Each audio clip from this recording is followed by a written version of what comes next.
உறவுகளுக்கு அன்பான வணக்கங்கள். திருமணமான ஒரு வருடத்திற்குள் விவாகரத்து கேட்டு வழக்கு போட முடியுமா? எந்த சூழ்நிலையில்? இது தொடர்பாக அலகாபாத் உயர்நீதிமன்றம் அங்கத் சோனி வர்சஸ் அர்பிதா யாதவ் என்ற வழக்கில் தீர்ப்பளித்திருக்கிறது. இந்த வழக்கினுடைய தீர்ப்பில் என்ன சொல்லப்பட்டு இருக்கிறது என்றால், இந்து திருமணச் சட்டம் பிரிவு 13B கீழாக கணவன் மனைவி இருவருடைய பரஸ்பர சம்மதத்துடன் கூடிய ஒப்புதலுடன் அவர்கள் விவாகரத்தை செய்து கொள்ளலாம் என்று இந்த பிரிவில் சொல்லப்பட்டு இருக்கிறது.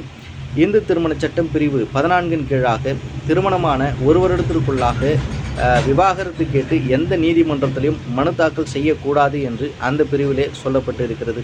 அப்போ திருமணமான ஒரு வருடத்துக்குள்ளாக நாம் எப்படி விவாகரத்து கேட்க முடியும் என்று பார்க்கும் பொழுது, ஒரு மனைவியானவர் தன்னுடைய கணவருக்கு எதிராக ஒரு கிரிமினல் வழக்கை பதிவு செய்திருந்து பிற்பாடு அவர்கள் பரஸ்பர சம்மதத்துடன் கூடிய ஒரு ஒப்புதலுடன் அவர்கள் நீதிமன்றத்தை அணுகி விவாகரத்து கோருகின்ற பொழுது, இந்து திருமணச் சட்டம் பிரிவு 14 உட்பிரிவு 1 கீழாக விதிவிலக்கான விதிகளை மீறியதற்காக அதனை பயன்படுத்தி அவர்களுக்கு திருமணமான ஒரு வருடத்திற்குள்ளாக இருந்தாலும் கூட அந்த விவாகரத்தை வழங்கலாம் என்று இந்த தீர்ப்பில் சொல்லப்பட்டு இருக்கிறது. இதை பற்றி நீங்கள் தெரிந்து கொள்ளுங்கள். நன்றி.